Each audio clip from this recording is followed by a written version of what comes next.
अस्सलामुअलैकुम। Face to face with Ayesha Bakhsh में आपको खुशामदीद कहेंगे।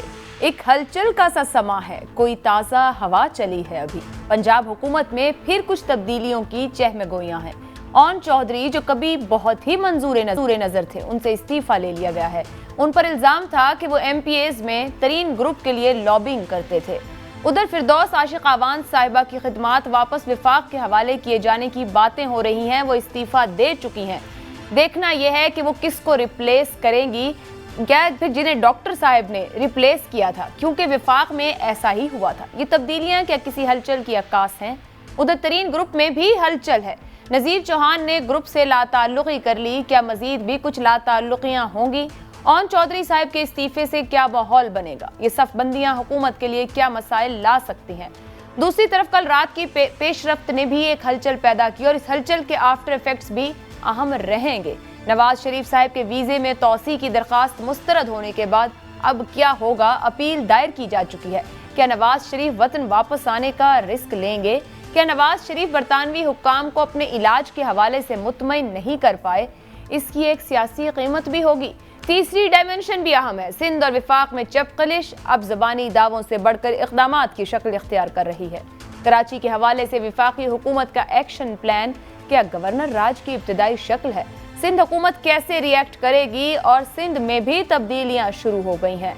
इसी मामले पर आज वो करेंगे। हमारी पूरी कोशिश थी कि जहांगीर तरीन जो ग्रुप है वहां से कोई ना कोई हमें ज्वाइन करे, हम जानने की कोशिश कर सकें कि कितने मजीद नज़ीर चौहान और ओन चौधरी JKT ग्रुप में मौजूद हैं। क्या वाकई JKT ग्रुप पर प्रेशर इतना बढ़ चुका कि फैसला लेने का वक्त आ गया है? क्या कोई हिकमत अमली मौजूद है JKT ग्रुप पर, या कॉम्प्रोमाइज्ड होते इसी तरह एक एक करके बिखरते रहेंगे?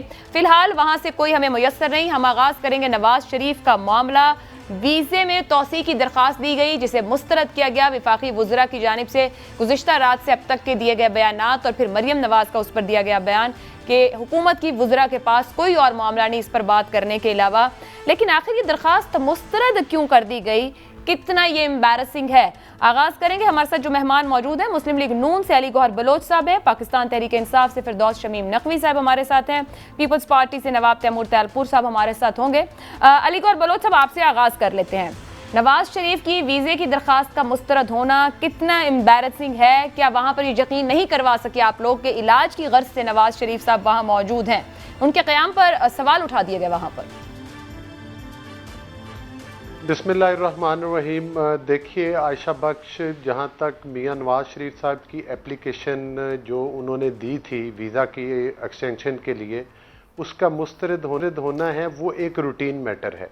और आपको पता है कि जो UK का सिस्टम है उसमें वो ये नहीं देखते कि वो बंदा किसी मुल्क में कितना अहम है, उनका अपना एक प्रोसीजर है। वो उसको देखते हुए इवन कोई छोटी सी भी एप्लीकेशन में भी कोई मिस्टेक हो तो उस बेस पे भी रिजेक्ट हो जाती है। As a parliamentarian, as a MNA, मैंने 2-3 दफ़ा ऐसा हुआ कि वीज़ा अप्लाई किया, एक दफ़ा किया रिजेक्ट हो गया, दूसरी दफ़ा फिर अप्लाई किया। वो साथ बता भी देते हैं कि जो जो वो एलिगेशन लगाते हैं या एतराज़ात लगाते हैं वो ठीक करके एप्लीकेशन भेजी, दोबारा उन्होंने वीज़ा दे दिया। तो ये एक रूटीन मैटर है, उसके लिए वो जो भी उनका लीगल प्रोसीजर है वो अडॉप्ट करेंगे और हम तवक्को करते हैं कि उसके बाद इंशाअल्लाह ताला उनकी एप्लीकेशन को मेरिट पर इंटरटेन किया जाएगा। लेकिन सवाल अली गौहर बलोच साहब, एक सेकंड सर, एक सेकंड। आपका ख्याल में नवाज शरीफ का ये वीजा मुस्तरद होना इतना ही रूटीन मैटर है? उनको पहले उनके वीजे पे एक्सटेंशन दी गई है, उनकी फैमिली वहां सेटल्ड है, वो पाकिस्तान के 3 बार के वजीर आजम रह चुके हैं, ये इतना रूटीन मैटर है कि आप समझते हैं कि कोई किसी फुल स्टॉप कॉमा की गलती के बायस ये रिजेक्शन हुआ है? जी देखें, वो किसी टेक्निकल बेस पर ही रिजेक्ट हुआ है, हमारी तो राय यही है। लेकिन वो दोबारा जो भी उनका लीगल प्रोसीजर है वो मुतलका फॉरम पे जाएंगे और अपनी अपील दायर करेंगे। उस अपील को हम तवक्को करते हैं कि मेरिट पर किया जाएगा। लेकिन सवाल ये उठता है, मकसद ये नहीं है कि मियां नवाज शरीफ साहब, और अगर फॉर एग्जांपल नहीं होती, उनको पाकिस्तान आना भी पड़ा, तो वो इंशाअल्लाह ताला जो है वो पाकिस्तान वापस आएंगे। लेकिन सवाल ये पैदा होता है कि मियां नवाज शरीफ साहब के नाम के ऊपर हुकूमत में बैठे लोगों की नींदें क्यों हराम हैं? वो क्यों परेशान हैं? क्योंकि इनको पता है कि नवाज शरीफ जेल की दीवारों के पीछे पाकिस्तान की आवाम से राब्ता नहीं कर पाता था। आज इंग्लैंड में बैठकर नवाज शरीफ अपनी पार्टी की क़यादत भी कर रहे हैं, अपनी पार्टी को चला रहे हैं, कारकुनान के साथ राब्ते में हैं और इनकी नींदें भी हराम। अली गौर बलोच साहब, आप नहीं समझते हुकूमत जिम्मेदार है? अवाम पूछती है हुकूमत से कि आप जिस नवाज शरीफ को चोर डाकू बताते थे, जो जेल में था, आपने बाहर भेजा है, वापस ला के दें। हुकूमत क्यों ना सोचे? वो जिम्मेदार हैं और वो कहते हैं हम वापस लाएंगे। तो ये मुनासिब ना होता कि नवाज शरीफ साहब वतन वापस आते, ना कि अपील दायर करें? और इसका एक पॉलिटिकल इंपैक्ट, और आप लोग इसकी माइलेज भी ले सकते थे उनकी वापसी की, या फिर अपील दायर करके वहीं रहना एक मुनासिब हिकमत अमली है? देखिए, उसमें दो तीन चीजें हैं। नंबर एक तो ये बात है कि जब मियां नवाज शरीफ साहब को झूठे मुकदमात में अदालतों के जरिए सजाएं सुनवाई गई, तो आपको पता है वो अपनी बेटी के हमरा आए और उनकी अहलिया उस वक्त जो थी कुलसूम साहिबा, वो जिंदगी और मौत की कश्मकश में थी, फिर भी उन्होंने किया। और उसके बाद जजेस की वीडियोज आई जिन्होंने मियां नवाज शरीफ साहब के खिलाफ फैसले दिए, इंतकामी कार्रवाई पूरे पाकिस्तान पर और इंटरनेशनल लेवल पर भी वो अयां हो चुकी है। लेकिन इसके साथ साथ ये भी बात इंतहाई अहम है कि पाकिस्तान के अवाम मियां नवाज शरीफ साहब को क़यादत करते हुए देखना चाहते हैं। वापस आए ना सर, क़यादत करें यहाँ आकर। पूछते हैं पाकिस्तान के अवाम ये भी पूछते हैं कि नित रोज हुकूमत के जो करप्शन के स्कैंडल आ रहे हैं, उनके जिम्मेदारान जो हैं वो जेलों में बंद क्यों नहीं है। अच्छा। पाकिस्तान के अवाम ये भी पूछते हैं कि इन 3 सालों के अंदर चीनी का रेट, आटे का रेट, दालों का रेट और मतलब है कि हर चीज जो जरूरत का रेट, ये रेट और महंगाई का फ्लड क्यों आया और इसका क्या हाल है? क्या ये हुकूमत इन चीजों की जवाबदेह नहीं है? बिल्कुल जवाबदेह हुकूमत। पूछते हैं सर हुकूमत से। यकीन नहीं रखती, ये इस बात पर यकीन नहीं रखते कि इनको अपनी कारकर्दगी पर तवज्जो देनी चाहिए, चे जाए कि इनको मियां नवाज शरीफ साहब का फोबिया लाक हो। पूछते हैं जी, ये वो कह रहे हैं रूटीन मैटर है फिरदौस शमीम नकवी साहब, और आपकी हुकूमत क्रेडिट ले रही है कि हमने इतना मजबूर कर दिया, इतना कन्विंस कर दिया कि सजा याफ्ता मुजरिम है, यहाँ इसको वापस भेजें। अब चलें, आपके ख्याल में आपने कन्विंस किया, वो कहते हैं कि रूटीन मैटर है, मसला हल हो जाएगा। आप लोग अपील जो दायर की गई है, वहां पार्टी बनेगी क्या हुकूमत? अच्छा, इतना रूटीन मैटर है कि खुद नवाज शरीफ के पासपोर्ट पे आप देख लीजिएगा, कम से कम 20 दफा रिजेक्ट हुआ है उनका वीजा पहले। अली गौर साहब इसको कंफर्म भी कर देंगे, इतना ही रूटीन है। जितना बड़ा झूठ मैं बोल रहा हूँ, उससे बड़ा झूठ खुद अली गौहर बोल रहे हैं। इससे के कतरी खत हमने दिया था अदालतों को के जरिए, हमने सजा दिलवा दी। अरे भाई, कतरी खत देने की वो जो 3 दफा पूरी कौम के सामने असेंबली में तकरीरें की थी कि मेरे पास एक एक पैसे का हिसाब है, जब वो हिसाब कोर्ट में मांगा गया तो कतरी खत, और ये कतरी खत पहली दफा नहीं आया। हेलीकॉप्टर केस में कौन सा खत आया था? कतरी खत। हुदैबिया पेपर मिल्स में कौन सा खत आया था? कतरी खत। तो वो तो छोड़ दीजिए कतरी खत, उस पे तो अब नवाज शरीफ पे खत लग गई है। अब नवाज शरीफ पे जो खत लग चुकी है, उस खत को हटाना अब इनके लिए मुमकिन नहीं है। इससे को अब पाकिस्तान की आईनी जो तकाजे हैं उसके लिहाज से चलेगी।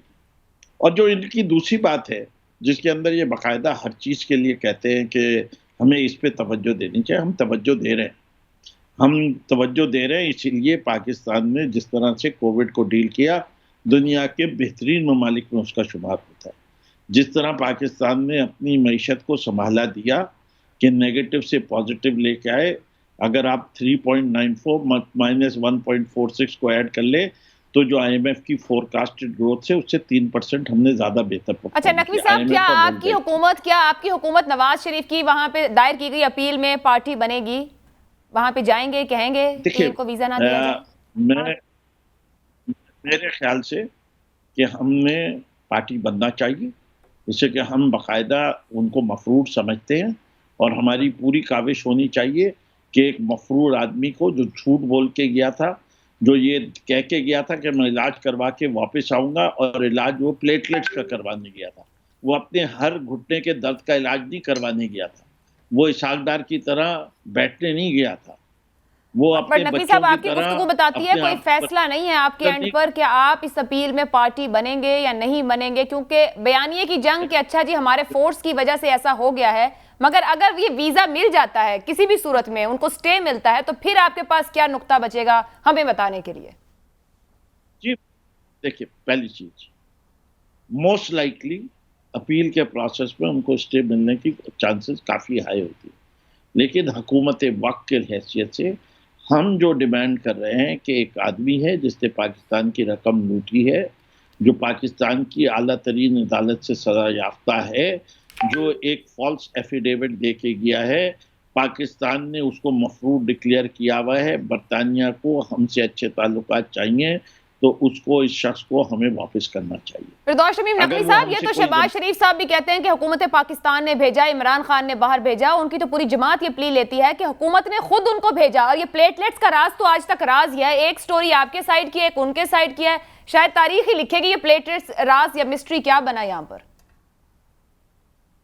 देखिए, मेरे ख्याल से ये सारी कौम को पता है जिस बुनियादों पे भेजा गया था और कोर्ट ने क्या किरदार अदा किया था। इंसानी हमदर्दी की बेसिस पे ये एंटरटेन किया गया था कि वो बाहर इलाज पे चले जाए। जो बॉन्ड मांगा गया था उसके अंदर पंजाब हाई कोर्ट ने अपना तारीखी किरदार अदा करते हुए, जो वो तारीखी तौर पे अभी भी अदा कर रही है, एक किरदार अदा करते हुए वो बॉन्ड भी नहीं भरने दिया। मैं इसके ऊपर कंटेम्प्ट ऑफ कोर्ट पे भी जा रहा हूँ, मुझे पता है इस बात का, लेकिन मैं हक कहते पे यकीन भी रखता हूँ।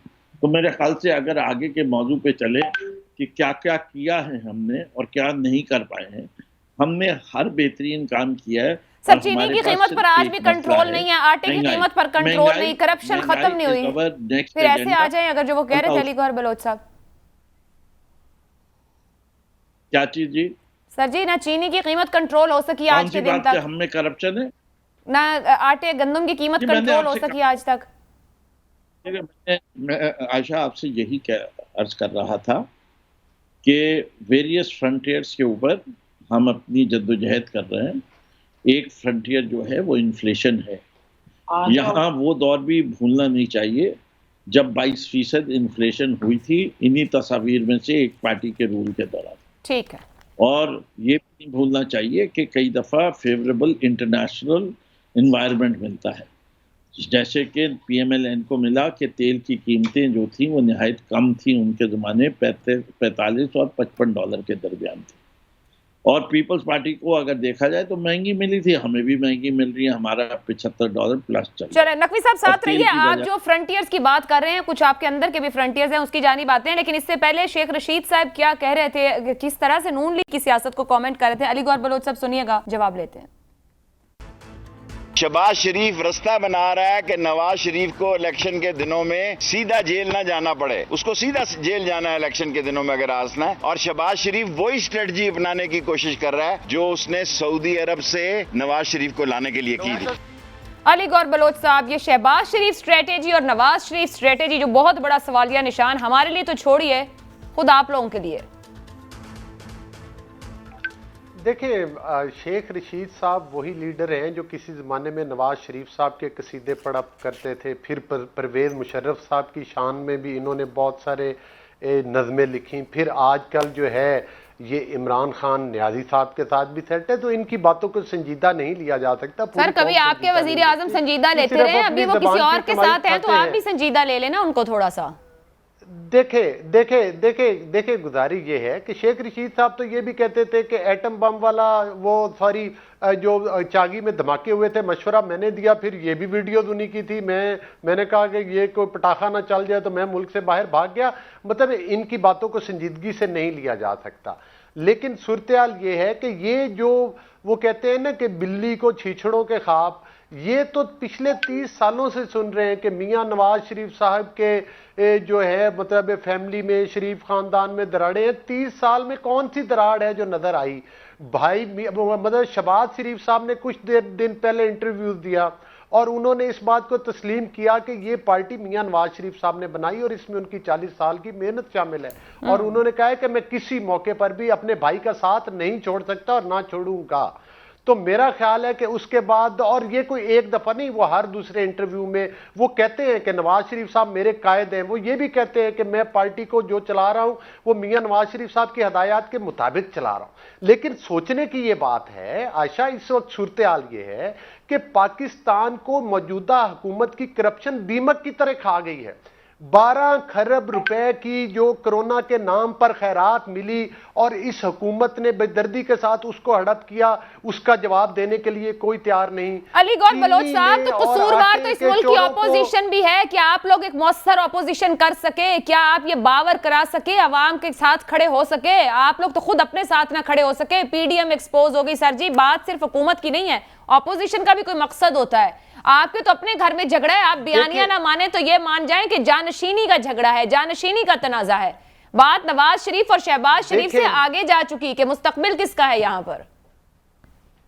देखें, बड़ी सिंपल बात है, ये सिर्फ वो प्रोपोगंडा है क्योंकि और चूरन इनका कोई बिकता नहीं, और ये भी चूरन नहीं बिकता ऑपोजिशन का और उन हलकों का जो पाकिस्तान में जमहूरियत के मुनाफी हरकतें करते हैं, जो पाकिस्तान को कानून और आइन के मुताबिक नहीं चलने देते, जो पाकिस्तान के लोगों की सियासी वफादारियां तब्दील करते हैं, जो पाकिस्तान में अकलियत को अक्सरियत और अक्सरियत को अकलियत में बदलने का तो फन जानते हैं, लेकिन हुकूमत में बैठे हुए मगरमच्छ जो कि करप्शन के धंधे में मुलव्वस है, जिन्होंने चीनी के ऊपर डाका डाला, जिन्होंने अद्वियात के स्कैंडल बनाए, जिन्होंने रिंग रोड के स्कैंडल्स बनाए, जिन्होंने सुनामी ट्रीज के नाम पे खाया, जिन्होंने कोरोना के नाम से बाहर से आई हुई खैरात 12 खरब रुपए का स्कैंडल इनकी ऑडिट रिपोर्ट में आया हो चुका है, लेकिन उसका हासिल जीरो है।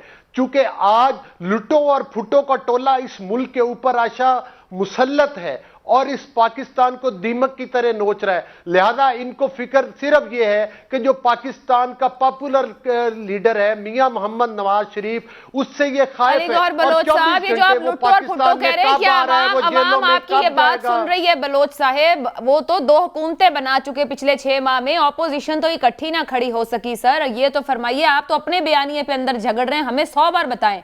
शहबाज शरीफ के इंटरव्यू के बाद नवाज शरीफ की ट्वीट्स, फिर अब्बासी साहब का बयान, फिर मरियम औरंगजेब की प्रेस कॉन्फ्रेंस और बयान, सर खुद ब खुद आपके मामलात खुल के सामने आ जाते हैं। आप बड़ी जमात हैं, एक मौसर ऑपोजिशन की आवाज क्यों नहीं बन पाते? जब बात करते हैं आपके जाती मामलात सामने आते हैं। सर हमसे ज्यादा पाकिस्तान में आज तक किसने मौसर ऑपोजिशन की है? वो ऑपोजिशन कि जिसके हर दूसरे बड़े कायद को पाबंदे सलासल किया गया, जिनके 90 रोज के झूठे मुकदमात में रिमांड लिए गए, जिनको 3-3, 4-4 और 2-2 साल के बाद जमानतें हुई, और सुप्रीम कोर्ट ऑफ पाकिस्तान ने इनको सर्टिफिकेट जारी किया कि ये वो झूठे मुकदमात हैं नैब के जरिए बनवाए गए। एक नैब वो इदारा है जिसको ताकत के टूल के तौर पर इस्तेमाल किया जा रहा है, जिसको पार्टियां तोड़ने और बदलने के लिए, ये बातें मैं नहीं कर रहा, ये बातें ऑपोजिशन नहीं कर रही, ये बातें सुप्रीम कोर्ट ऑफ पाकिस्तान की है। डस्का में इलेक्शन चोरी करते हुए जो पकड़े गए, आप उनके बारे में कह रही हैं कि उन्होंने 2-2 हुकूमतें बनाई। अगर छू मंतर के जरिए हुकूमतें बनानी है तो ये हुकूमतें फिर इंडिया में भी बन सकती हैं, तो फिर मकबूजा कश्मीर में जाकर बनाए। मकबूजा कश्मीर के ऊपर इनकी 2 मिनट की खामोशी 3 साल की खामोशी में बदल गई, और इन्होंने अमेरिका में जाकर कश्मीर का सौदा किया। आज ये लोग मुंह दिखाने के काबिल नहीं। आप ना माने, बट नकवी साहब ये कहते हैं कि वो बहुत से फ्रंट्स पर जिद्दोजहद कर रहे हैं, और एक फ्रंट है जहांगीर खान तरीन ग्रुप का फ्रंट। फिरदौस शमीम नकवी साहब एक वहां से हमारे सामने आए हैं, ऑन चौधरी साहब, जिनका आज हमारे सामने सूरत हाल रही, और दूसरी तरफ हमारे सामने जो इससे पहले हम आए हैं उनकी बात करें तो मुझे बताइएगा कि नजीर चौहान कितने रह गए हैं जेकेटी ग्रुप में, और ऑन चौधरी कितने रह गए हैं? कि आपने इतना प्रेशर डालना है कि ये ग्रुप इसके बाद बिखरना शुरू होगा, यही फैसला किया गया है पीटीआई की तरफ से? आयशा, पहले तो लूटो और फुटो, तो फूटा कौन है पाकिस्तान से? वही होगा जिसने लूटा भी और फूटा भी है। और जिस सुप्रीम कोर्ट के बारे में ये कह रहे हैं कि उसने नैब के बारे में फैसला किया है, उसी सुप्रीम कोर्ट ने इनको जो है माफिया भी कहा है और गॉडफादर भी कहा है। तो जो आप एक पिक एंड चूज ना करें, सारे स्टेटमेंट लें, और जो स्टेटमेंट उन्होंने दिया है वो किसी जजमेंट में नहीं लिखा।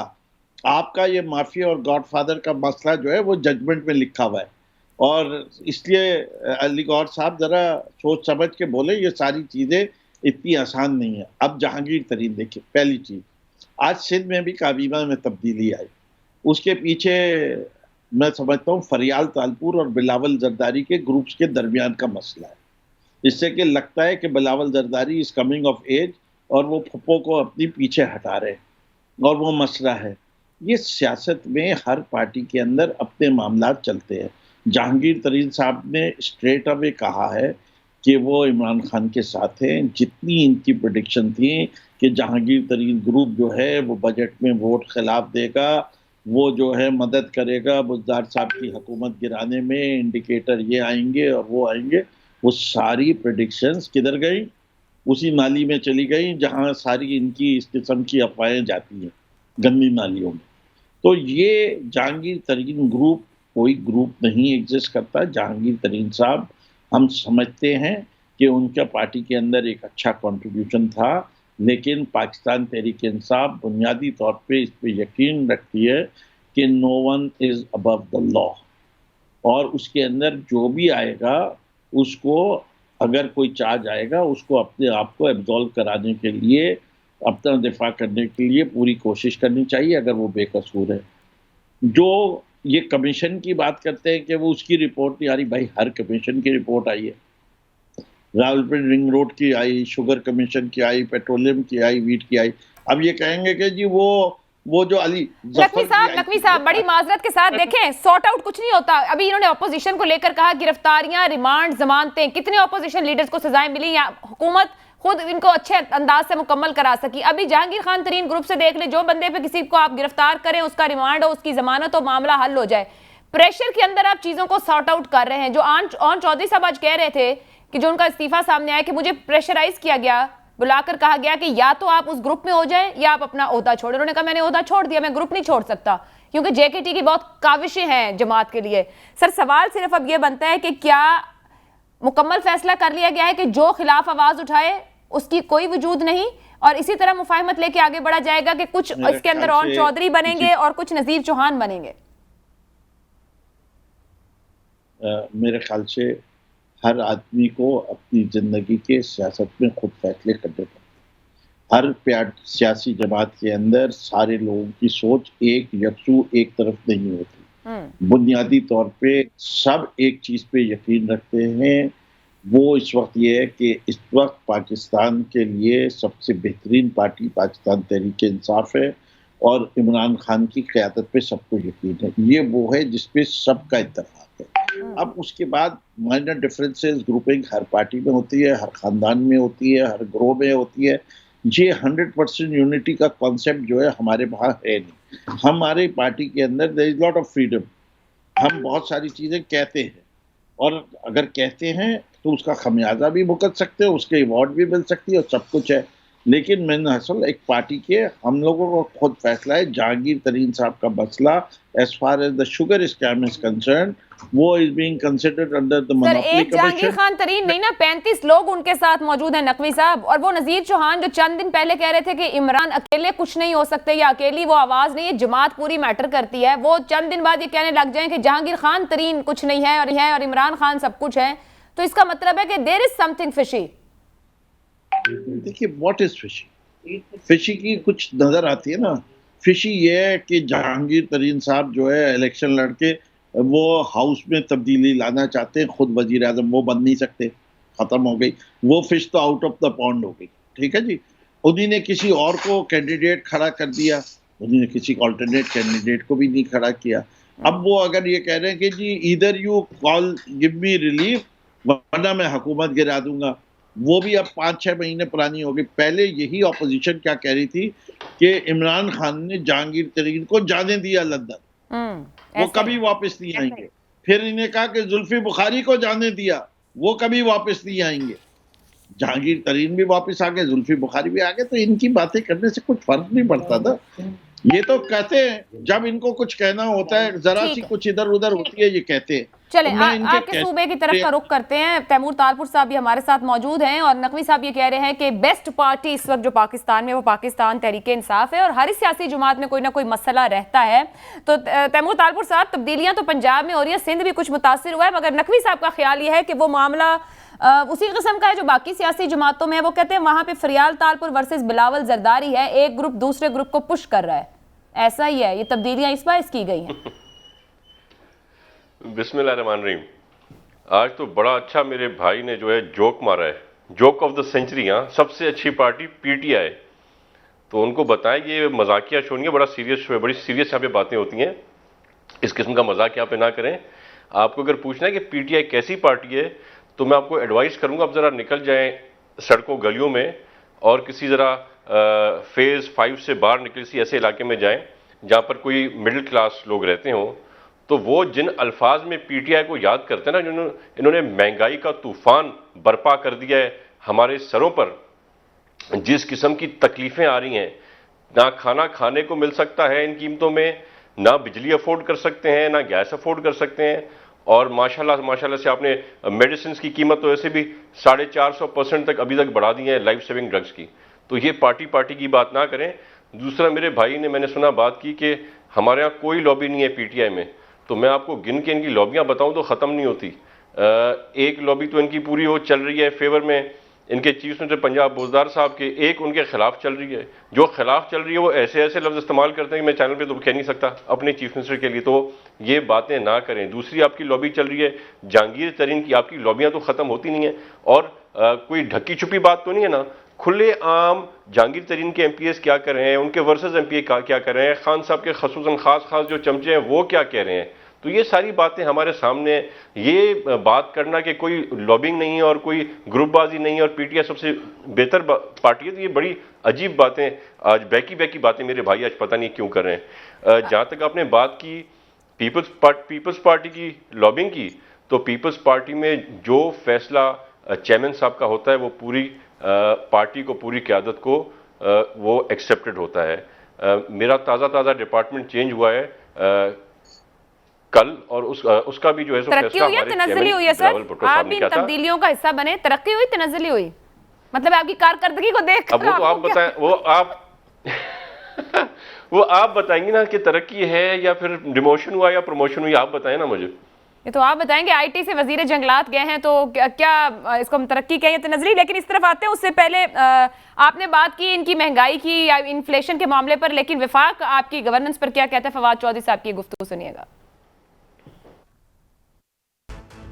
सिंध हुकूमत है को चाहिए कि वो अपने मामलात के ऊपर नज़र डाले और अपने गिरबान में झांके और अपनी गवर्नेंस को कुछ इम्प्रूव करने की कोशिश करे। हर जो पाकिस्तान के अंदर फिगर आती है, हर जो सेक्टर है, उसमें सिंध हुकूमत हमें सबसे पीछे मिलती है, जो जाहिर है कि बड़ी एक बदकिस्मती की बात है। वो कह रहे हैं कि आपकी गवर्नेंस बदकिस्मती बन गई मुल्क के लिए, हर सेक्टर में आप लोग सबसे पीछे हैं। तालपुर साहब, आज मुझे लगता है कि फवाद चौधरी साहब भी जो मेरे भाई वाले मूड में हंसी मजाक करने के, वो बात क्या कर रहे हैं, ज़रा कंपेयर तो करें आप बोजदार को मुराद अली शाह साहब के साथ, तो आपको ज़मीन आसमान का फ़र्क मिलता है। आपकी जो मीटिंग्स प्राइम मिनिस्टर के साथ होती है ना, वहाँ पर जब चीफ मिनिस्टर्स बैठे होते हैं तो एक ही चीफ मिनिस्टर बात कर रहा होता है और उस पर मजबूरन एग्री करना पड़ता है बाकी सारों को, स्पेशली इमरान खान साहब को। आप गवर्नेंस की बात कर रहे हैं, तो आज बेस्ट गवर्नेंस जो है सिंध सूबे की है, और यहां पर हमारे पास जो है the best administrator for this province is Murad Ali Shah, उसने प्रूव करके दिखा दिया है। आप किसी भी फील्ड में अगर जाएंगे तो आपको सिंध के फिगर्स बहुत बेहतर मिलेंगे कंपेयर टू पंजाब और केपीके और बलोचिस्तान। तो फवाद चौधरी मेरे ख्याल से अपने फेडरेशन पे ज्यादा अपना फोकस रखे तो बेहतर होगा। अब नकवी साहब को आपकी बातें जोक लग रही है, उनकी हंसी नहीं रुकने का नाम ले रही है, वो ऐसे कर रहे हैं जैसे पता नहीं आप किसी और सियारे के अदाद-ओ-शुमार उनको दे रहे हैं। मैं आप दोनों गैर संजीदा हो गए। वैसे मैं आप दोनों को बता दूं, आप दोनों वहां से ताल्लुक रख रहे हैं। विफाक ने सिंध के हवाले से एक्शन प्लान तैयार किया है, स्मगलिंग, मनशियात, भत्ताखोरी पर खुद विफाक कार्रवाई करेगा इदारों को ऑन बोर्ड करते हुए। तो फिर सिंध हुकूमत तैयार है तालपुर साहब? बिल्कुल जी बिल्कुल, ये बेचारे अपने सूबे संभाल नहीं सकते, ये अपने टेंशन डाइवर्ट करना चाह रहे हैं सिंध की। हाँ, यहाँ पे अपना जो है घर संभलता नहीं है, दूसरों का घर बिगाड़ने आ रहे हैं। चलिए, आपकी जो फेडरल काम आप कर सके, अगर आप स्मगलिंग बंद कर सकते हैं तो आपका डिपार्टमेंट है, पाकिस्तान कस्टम्स का डिपार्टमेंट है, व्हाई नॉट आके करें। अगर आप और कोई अच्छा काम करना चाह रहे हैं तो हम आपको वेलकम करेंगे, पर आप आके न्यूसेंस वैल्यू अगर क्रिएट करना चाह रहे हैं तो 18 अमेंडमेंट के बाद हमारे पास वो पूरे पावर्स हैं कि हम इनको इंटरफियर ना करने दें। एक ब्रेक लेते हैं। क्या विफाक सिंध जंक्शंस क्रिएट करना चाह रहा है या बेहतर तौर पर मदद करके मामलात सूबा सिंध के हक में और आवाम के लिए बेहतरी दरकार है उसको, इस पर बात करेंगे ब्रेक के बाद।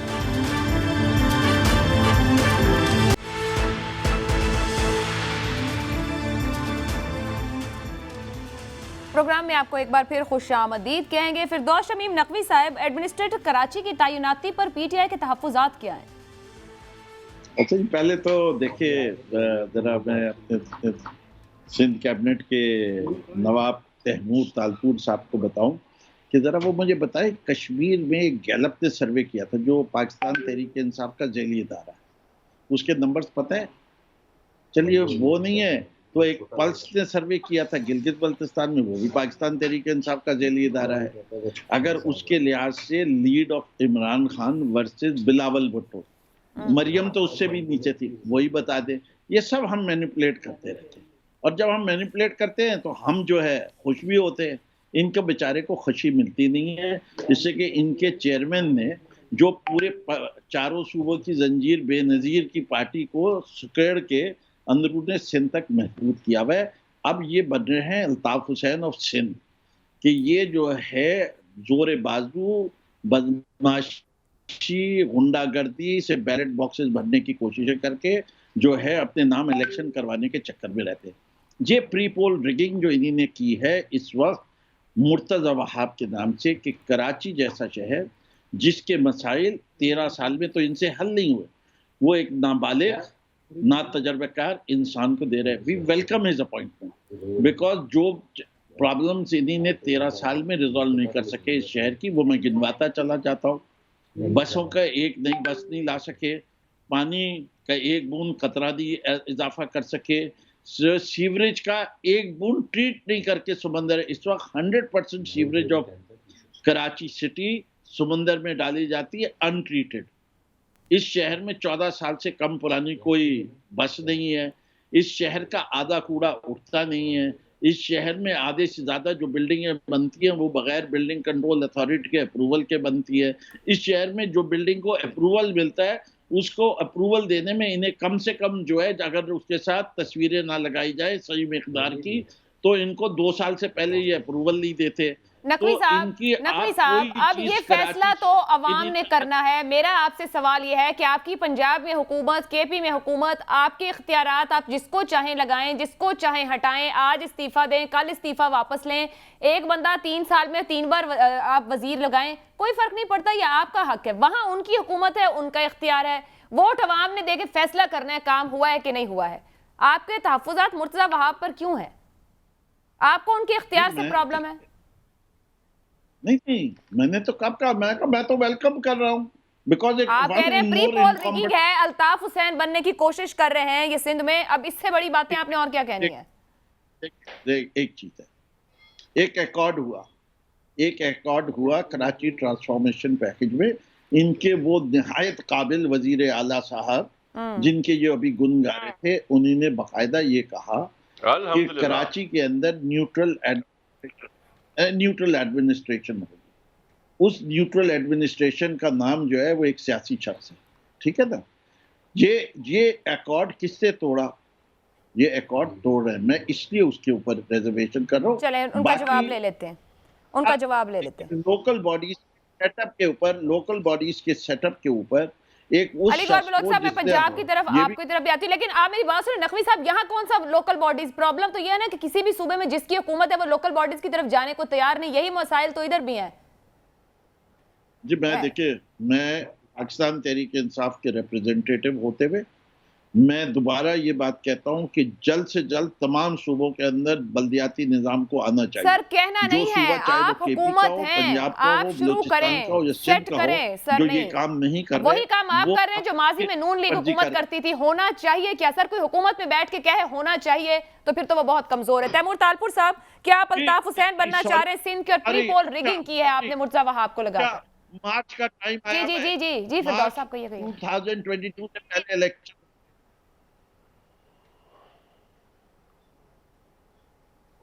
कुछ कहना चाह रहे थे नकवी साहब?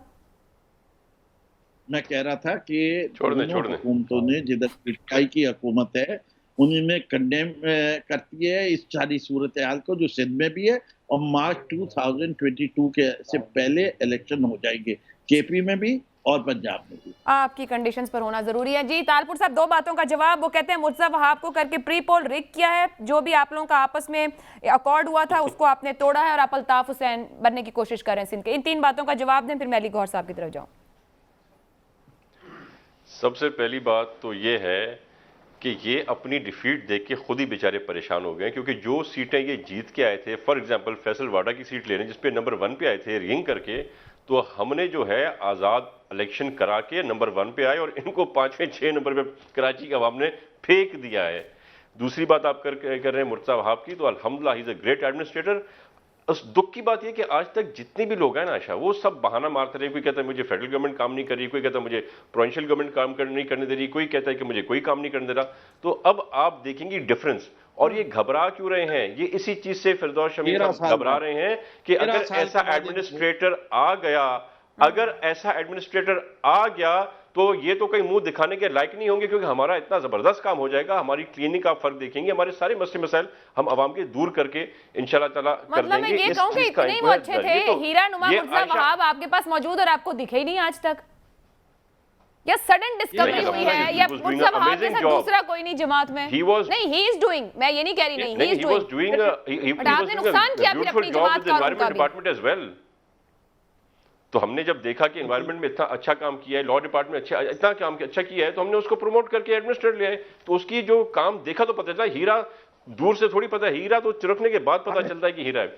तो हमने जब देखा हम उसको और भी आगे ले गए। अच्छा, दूसरी मैं आपको बताऊं, ये तो वो जमात है, ये वो जमात है, बेचारी जमात कहते हैं ना, सियासी बेचारे हैं जो गवर्नर राज का मुतालबा करते हैं। और आप समझ सकती हैं गवर्नर राज कौन मांगेगा? वही मांगेगा जिसकी अवाम के अंदर जड़ें नहीं होंगी, जो खोखले हो चुके होंगे अंदर से। तो ये बेचारे जो पीटीआई वाले हैं ये खोखले हो गए हैं, और मुझे तो कुछ कहने की जरूरत ही नहीं है। इनके अपने जो इनके लिए जो कहते हैं वही आप सुन ले तो आपका जो है दिल खुश हो जाएगा। आप दोनों एक दूसरे का दिल खुश कर रहे हैं आज। वैसे मैं अली गौहर बलोच साहब की तरफ आऊंगी कि नहीं ऐसा लग रहा है कि आज आप दोनों को अली गौहर जी, मेरा आपके साथ बैठा हुआ है कजन अली गौहर बलोच साहब, मेरा कजन बताएगा आपको हकीकत सारी। चलें जी, अली गौहर बलोच साहब से पहले ये पूछ ले, ये पॉलिटिकल कजन, ये सियासी कजन है, पता नहीं कितने दिन को बनते हैं और फिर छोड़ छाड़ के बिछोड़े हो जाते हैं। अली गौहर बलोच साहब, यहाँ जहांगीर तरीन ग्रुप का एक मामला बना हुआ है, उन्होंने एक मीटिंग भी कॉल कर ली है। हमारी बड़ी कोशिश थी उनके ग्रुप से आज कोई ना कोई यहाँ मौजूद हो, बट लग रहा है वो भी फैसला नहीं कर पा रहे। जो कुछ कंफ्यूजन, हम आपकी तरफ उंगलियां जब उठाते हैं तो वही वहाँ भी वही हालात हैं। एक 8 से 10 अगस्त तक खबर ये आ रही है कि उन्होंने बड़ी मीटिंग रखी है कि हुकूमत जो इंतकामी कार्रवाइयाँ कर रही है उस पर फैसला किया जाए। अलहदगी भी कोई ऑप्शन हो सकता है या नहीं हो सकता है, ये तो पता चलेगा।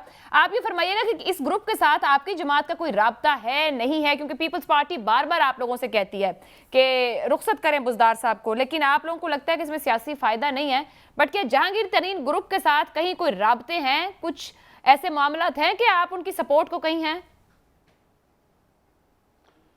देखें आयशा, सूरत-ए-हाल ये है कि ये जो हुकूमत है ये आपके पूरे पाकिस्तान को पता है, ये तो चूं चूं का मुरब्बा है, ये कोई नुमाइंदा हुकूमत नहीं, ये वोट चोरों की हुकूमत है। और इन वोट चोरों को वोट चोरी का सर्टिफिकेट जब ये डस्का के इलेक्शन में रंगे हाथों चोरी करते हुए पकड़े गए, तो इलेक्शन कमीशन ऑफ पाकिस्तान और सुप्रीम कोर्ट ऑफ पाकिस्तान ने इमरान खान नियाजी और बुज़दार के हाथ में सर्टिफिकेट पकड़ाया कि ये सर्टिफाइड चोर है।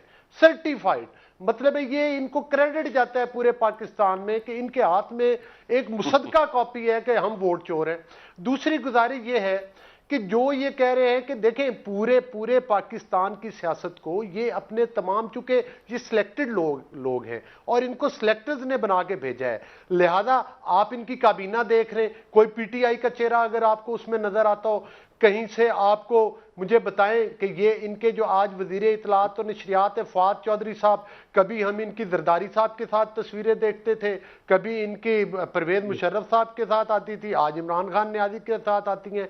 वजीर खजाना हमेशा इन्होंने पीपल्स पार्टी से किराए पे लेकर मुस्तकबिल में बहुत से आपके साथ रहो। ये फरमाइएगा डस्का के बाद कार्बन कॉपी सियालकोट में क्यों ना हो सकी, जहां आपका मुजाहिमती ग्रुप एहतजाज कर रहा था और मुफाहिमती ग्रुप उस्मान डार साहब को मुबारकबादें दे रहा था? जब इनका इलेक्शंस में बुरकस निकला, कराची में निकला, 6 नंबर पर आए, फिर केपीके के अंदर जिसमें कहते थे कि जहां पर खट्टक साहब की तोती बोलती है वहां पर तोती का गला दबा दिया मुस्लिम लीग के वोटर्स ने और उनकी आवाज भी ना निकल सकी, उधर इनका बुरकस निकला। फिर उस तोती की आवाज उधर भी ना निकली जो वजीराबाद में इनकी बोलती थी। फिर उस तोती की आवाज जो है वो मतलब है कि कोई पंजाब और पाकिस्तान, कश्मीर और सियालकोट में, कश्मीर और सियालकोट में बाई डिजाइन इनको जितवाया गया। और आपको पता है कि 26 में से 22 सीटों के ऊपर नून लीग के कैंडिडेट रनर अप थे जिनको जेली तरीके के साथ इन जेली वोट चोरों ने जो है वो उनको हरवाया। और आज भी इनके पास सिर्फ वोट चोरी करने की बेसाखियां हैं। लोगों के ऊपर झूठे मुकदमात बनाकर उनको कंट्रोल किया जाता है और वो रिमोट कंट्रोल जो है फिल वक्त तो शहबाज वो जनाब इनके वो शहजाद अकबर साहब के पास है जो अपनी पार्टी के लोगों को भी विक्टिमाइज करते हैं और ऑपोजिशन के लोगों को भी विक्टिमाइज करते हैं। अगर जमात इतनी कमजोर हो रही है ना, अली गौर बलोच कार्रवाई की बेसाखी है। अच्छा, मैं फिरदौस शमीम नकवी साहब कुछ कहना चाह रहे हैं, वो कहें फिर मैं आपसे सवाल रखूं। जी नकवी साहब कुछ कह रहे थे आप?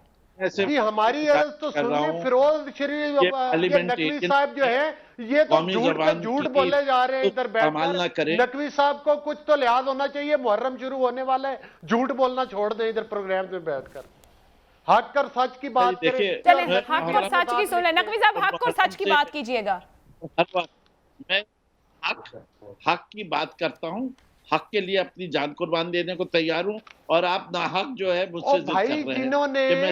जिन्होंने रिंग रोड में इनके वज़रा ने अरबों रुपए कमाए उनकी बजाय बलि आपने वो चढ़ा दी है, उनकी ब्यूरोक्रेट्स की चढ़ा दी है। अली गौर साहब आपका पॉइंट आ गया। फिरदौस साहब पूछे ना सरवर साहब का नाम पर है, उनकी बात सुन लेते हैं, उनकी बात कटेगी। बंद किया। जी फिरदौस साहब, मैं सिर्फ गुजारिश कर रहा था कि इनको कि पहले थोड़ी सी अपनी उर्दू संभाल लें, कौमी ज़बान के तकद्दुस का भी ख्याल रख लें। इनको वोट को तो इज्जत देते, कौमी ज़बान को भी इज्जत देते, तो इसमें ज़रूरी है। अगर कुछ मदद चाहिए तो मैं क्लासेस लेने को तैयार हूँ आपकी, उसके अंदर बेहतरी ले आएंगे इंशाल्लाह। अच्छा, अगर आपको कुछ मदद चाहिए हाजिर है वो देने के लिए। जहाँ तक आपने अल्लाह माफ कर, अल्लाह बचाए इनके ट्यूशन से भाई। नकवी साहब हम आपसे बहुत कुछ सीखते हैं लेकिन हम आपसे वोट चोरी नहीं सीखना चाहते। हम अवाम के वोट पर यकीन रखते हैं। हम आपसे करप्शन नहीं सीखना चाहते। वो लुट्टो और फुट्टो बता रहे थे ना, लुट्टो और फुट्टो वो मैं आमिर कियानी को कह रहा था। लुट्टो और फुट्टो में चीनी चोरों और आटा चोरों को जो आपकी कबीना में बैठे हुए उनको कह रहा था। लुट्टो और फुट्टो में उनको कह रहा था जिनको आपने रिंग रोड में मुकम्मल करें, एक एक करके बात कर लें क्योंकि नकवी साहब स्काइप पर हैं, उनकी बात कट जाती है। जी जी मैं कह रहा हूँ, मैं दोबारा एक मैं चीज कह दूं बीच में, अगर आपकी तरफ एक सेकंड दीजिए। फूटने वाला आदमी है और जो एक दफा नहीं फूटा है वो तारीख में कई दफा फूट के गया है। कभी सऊदी अरेबिया फूट के चला गया, अब लंदन फूट के चला गया। हर दफा कतरी खत अपने लिए ले आता है, उसके पास और कोई नहीं है। उसके अलादीन के चिराग का नाम है कतरी खत और वो इनके खानदान में बार बार काम आता है।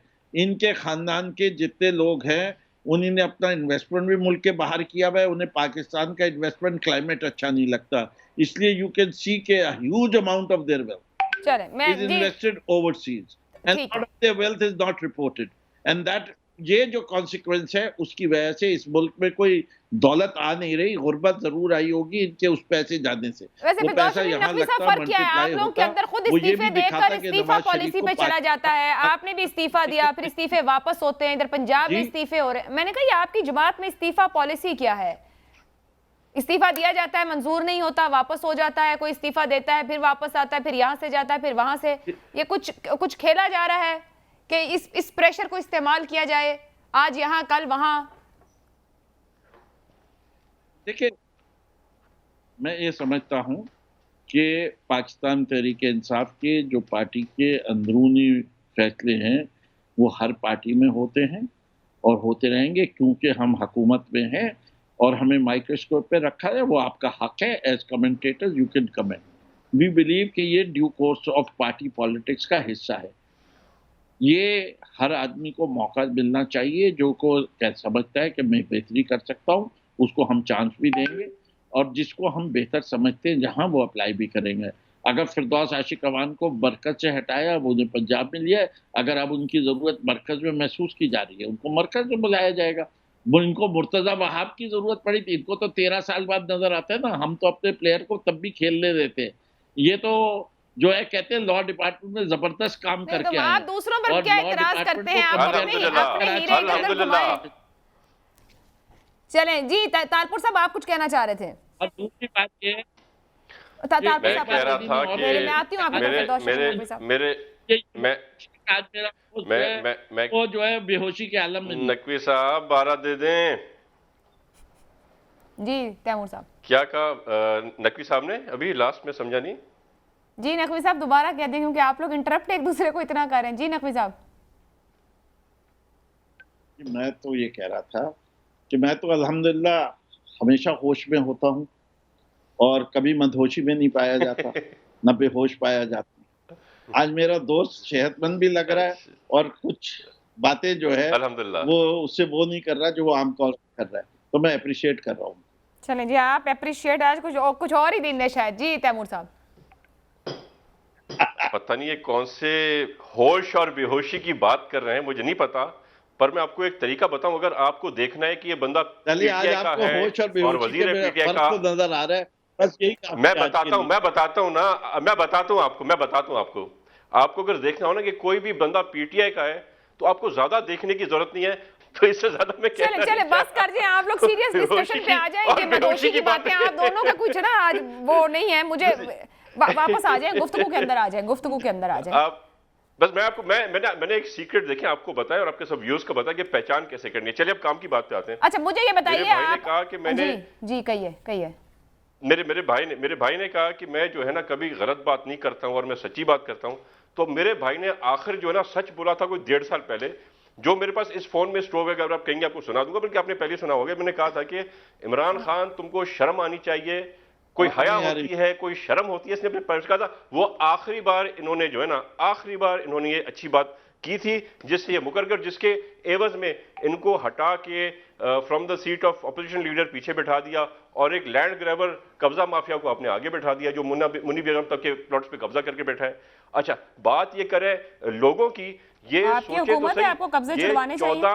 ये तो हम छुड़वा रहे हैं ना, हमने इसको पकड़ भी नहीं पाया लैंड ग्रैबर को जब उसने कब्जे किए। लियाकत खान खानी को पंजाब की हुकूमत बहुत कब्जे छुड़वा रही है। पंजाब हुकूमत मैं तो अभी इनके भी फ्रॉड कर ये मैं अच्छा बात मुकम्मल कर लेने दें नकवी साहब, तारपुर साहब बात मुकम्मल कर लेने दें जी।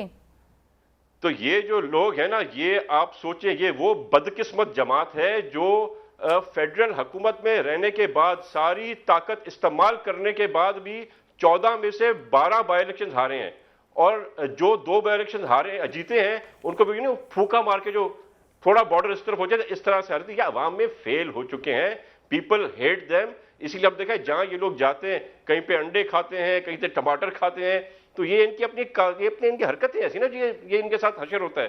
तो ये जो है ना बाकी बातें छोड़ दें। आपसे किसी को कुछ एक्सपेक्टेशन नहीं है पीटीआई से। आपने जितनी बातें की थी सब तारपुर साहब आपको एक्सपेक्टेशन नहीं है। वो कह रहे हैं कि सिंध हुकूमत की नाअहली की वजह से विफाक को मुदाखलत पर करना पड़ रही है, कराची के मसाइल हल करना पड़ रहे हैं। आपको भी इल्म है कि वहां पर काम शुरू होने को है। अगर आप लोगों के पास इतना ही सब कुछ बेहतरीन हो तो विफाक को क्यों मुदाखलत करनी पड़े आपके तरीकाकार को सही और दुरुस्त करने के लिए? वो फंड देते डरते हैं कि फंड्स कहां जाएंगे। आप एक काम करें जी, आप पूरे सिंध में कहीं बताएं मैं इलेक्शन कराता हूं। मैं अपनी सीट से डी सीट होता हूं, आए मुझे कराची से लड़ना है, मैं नकवी साहब के सामने आके खड़ा था, चैलेंज हिम, पीपल्स पार्टी से इलेक्शन जीत के दिखाया ना। ये बातें करते हैं बड़ी बड़ी, मुदाखलत क्या है इनको? जब कुछ नहीं मिलता हर साल में एक बार इमरान खान एक मार देता है कि मैं आ रहा हूं जी कराची सुधारने के लिए, आके करता है अनाउंसमेंट, मिलता हमें जीरो है, नील बटा नील, अंडा खिला के जाते हैं हमें जब ये यहां पर आते हैं। इसलिए एक्सपेक्टेशन ही नहीं है। और ये किस चीज में इन्होंने अच्छा काम कौन सा आज तक किया है? आपके पास कुछ है? इन्होंने सिर्फ और सिर्फ बुराई फैलाई है। इन्होंने कहा था ना कि हम सुनामी लाएंगे, तो सुनामी कोई अच्छी चीज थोड़ी होती है, सुनाई तो तबाही होती है, तो तबाही कर दी, सुनामी आ गया, पूरा पाकिस्तान तबाह हो गया। करप्शन खत्म करनी थी इन्होंने, वो जो है 117 नंबर से 124 नंबर पर ले गए। तो इनका जो है ना सब फेल किरदार, सब उल्टा था। यही मेरे खान साहब ने कहा था ना, मेरे कप्तान ने कहा था ना कि मैं जो है सो कभी ना मैं लूंगा ये अपना और ना किसी को कभी मैं ये लेने दूंगा। और अपनी सबसे पहले उन्होंने जो आके और ये दी है एमनेस्टी, तो तो किसको दी है? उन्होंने दी है, इनकी बहन ने ली है, और आज वो कहती है कि मैं अरबों रुपए कमा के आई हूं दर्जी के काम से। तो यार मुझे बताएं, मैं भी दर्जी की दुकान खोलता हूं, मुझे उसका आधा दे दीजिए, मैं उसी में खुश हूंगा, आधा मैं उनको आगे दे दूंगा। तो ये जिस तरह से करप्शन हो रही है, कौन कौन करे, आवाम के सामने है सब। नकवी साहब, आखिरी सवाल, ये जो विफाक ने सिंध के हवाले से एक्शन प्लान मंजूर किया है, जैसे सिंध के जो भी खदशात हैं, ये रिजर्वेशन है विफाक को लेकर, मनशियात स्मगलिंग और भत्ताखोरी के मामला को सॉर्ट आउट करने के लिए, क्या ये एक तरह से सिंध के इख्तियारात में मुदाखलत नहीं होगी? गवर्नर राज की इब्तिदा नहीं कहलाई जाएगी? Last comment. नहीं, मेरे ख्याल से आपने देखा तैमूर तालपुर साहब ने कहा कि ये सारी चीजें वफाक के नीचे हैं, तो वफाक को ये कंट्रोल करनी चाहिए। जो चीजें इनके पास है उसमें भी कुछ में शायद मुदाखलत करनी पड़े, जैसे फॉर एग्जांपल नॉर्थ सिंध के नॉर्थ के अंदर बिल्ली के ख्वाब में छिछड़े है, जो कच्चे का इलाका है उसके अंदर छिछड़े जा सकते हैं, बकौल इनके नहीं जाना। अगर इधर पाक इनसे रेंजर्स हटा ले कराची से, तो ये कहाँ खड़े होंगे? जरा निकाल देना। इन्हीं 13 साल में अपनी पुलिस को इतना कर सकते, हम वहीं खड़े रहेंगे।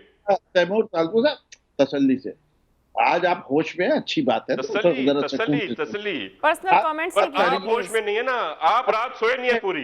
इसके लाहौर में रेंजर नजर आती है, इस्लामाबाद में रेंजर नजर आती है, नकवी साहब, तैमूर तालपुर साहब, मेरे पास प्रोग्राम का वक्त खत्म हो गया। मेहमानों का बहुत शुक्रिया, इजाजत दीजिए, अल्लाह हाफ़िज़।